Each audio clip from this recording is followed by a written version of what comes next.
Hello everybody and welcome back to our Let's Play of Kentucky Route Zero. We're on part 5 now. What is ostensibly, I believe, probably the last part for Act 1. So we're just going to keep moving. We talked to Blue last time? There we go. Oh, what's this? Little hand-holding option here. Lysette's Antiques. I guess this is your truck. Surprised? It's kind of old. No, I'm not surprised. I guess it's an antique too. I think it suits you. That was a nice bit of dialogue. I think we should start driving. So I believe if I'm not mistaken here, and if I am, we're going to be taking a bit of a detour. But we're heading back to the bait shop, which should be up here somewhere. This general area.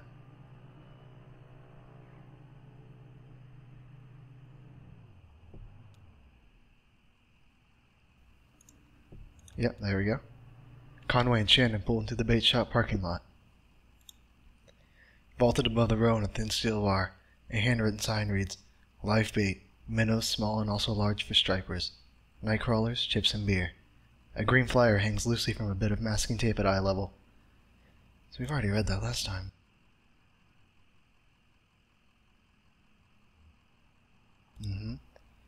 The bait shop is closed.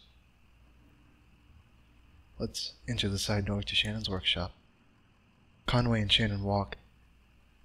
The walls are lined with cheap metal shelves, loaded precariously with vacuum tubes, awkwardly shaped metal casings, and coffee cans full of electric components.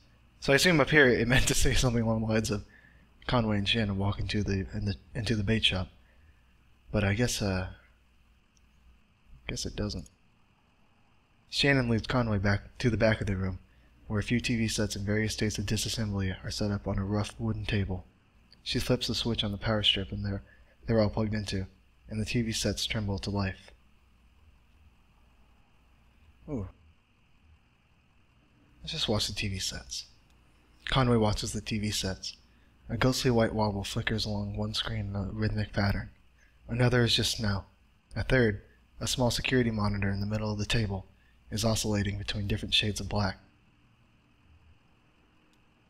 Conway asks Shannon where she saw Weaver. Shannon points to a small security monitor on the table. The image on the screen is just black, but it seems to be fading slowly, almost imperceptibly, between different shades of black.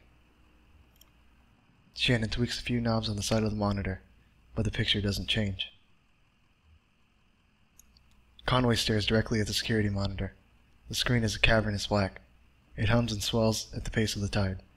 Conway loses track of the workshop's walls. They could be inches away, or miles. He is adrift on black water, traveling swiftly toward a rocky shore. There should be a lighthouse or a buoy by these rocks. It's too dangerous. Shannon switches off the power strip. Weaver is not here.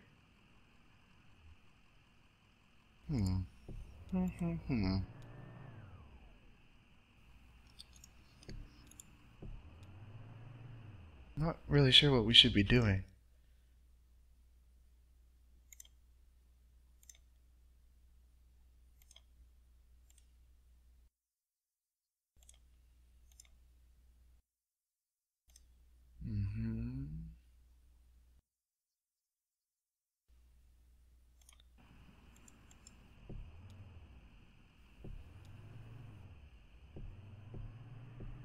So we can't even go back to the bait shop, so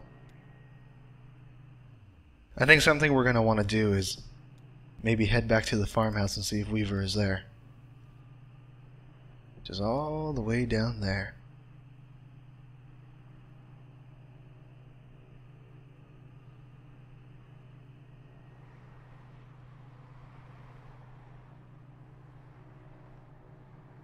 There's that tree that's just always on fire.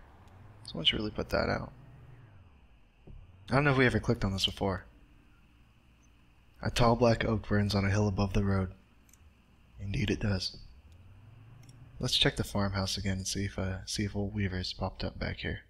Oh yeah, there we go. Getting some new title cards. think we should maybe talk to Blue. Oh, I guess we can't.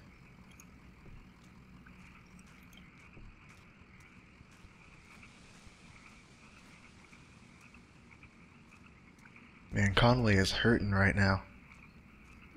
He got a busted leg.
Oh, wait.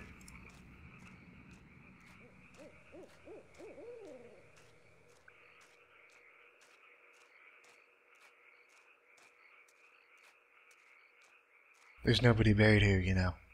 It's decorative, I guess. Or it's art or something, I don't know. What are the names on the headstones? Nowakowski, Padilla, I don't know those names. Maybe the people who lived here before?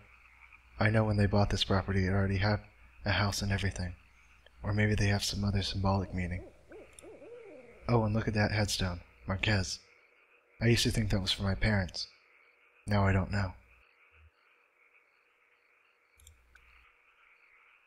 A family graveyard is set off to the side of the house. Headstones are inscribed with the surnames of the unfortunate, Nowakowski, Padilla, Marquez. Same as before.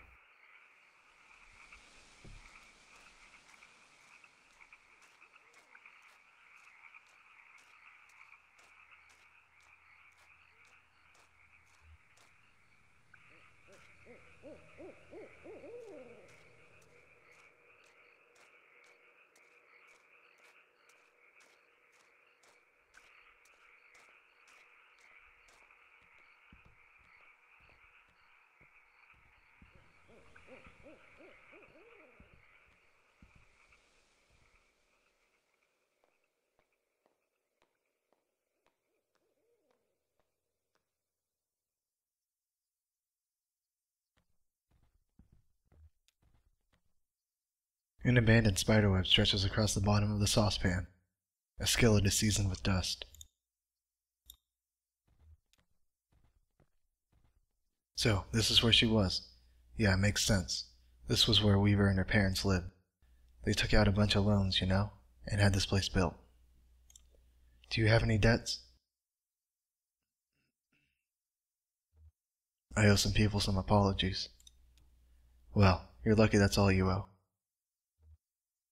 My parents were like that, until the company store found a way to get to them.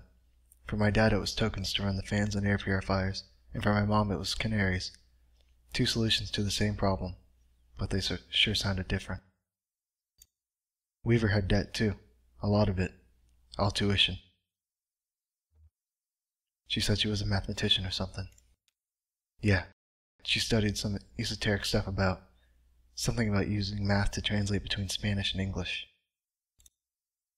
I think eventually Weaver put those math skills to work on all the red numbers in the family checkbook, and got a clear sense of just how hopeless their situation was. So she left. I guess she just drove away in the middle of the night. They woke up in the morning and the car was gone. Never came back. Until tonight.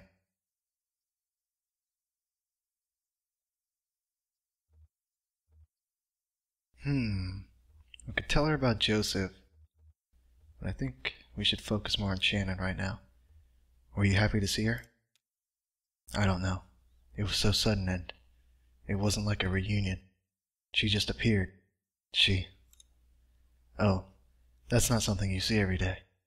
That old TV right there, well, that is a damned antique for you. I had a model like that in the shop once, but I had to sell it off to make rent. Most painful decision I ever made. Say, do you mind if I open it up? Looks like the dials are all corroded, and the screen is leaking light a bit. Come on. I bet Lysette would never forgive you for letting a specimen like that fall into disrepair.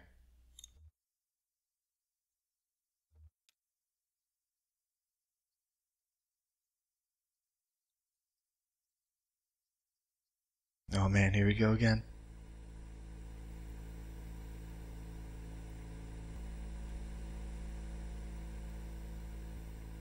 Oh yeah, these tubes are all messed up. Look like they've been in a swamp or a cave or something. There's moss growing on this one.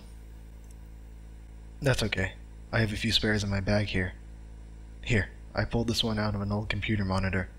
Just needs to be recalibrated a bit. Okay, that oughta... should be seeing something now. Are you seeing anything? A little bit to the left. Damn, okay. Here. I think the contacts are dirty. Now don't go telling my customers I clean off old vacuum tubes with spit. There. Just gotta turn it north, south, and...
So, I guess that was the end of the first act of Kentucky Route Zero.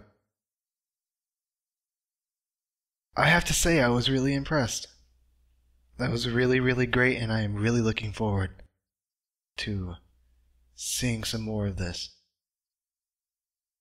I hope that they can stick to a fairly regular release schedule, because I don't want to have to wait like 3 months to get the next episode. I want more like right now, to be quite honest. But when it comes, it'll come, and I think it'll probably be great. So thank you for watching the first inaugural Let's Play on the RoboSuplex YouTube channel. I'll see you guys in the next one.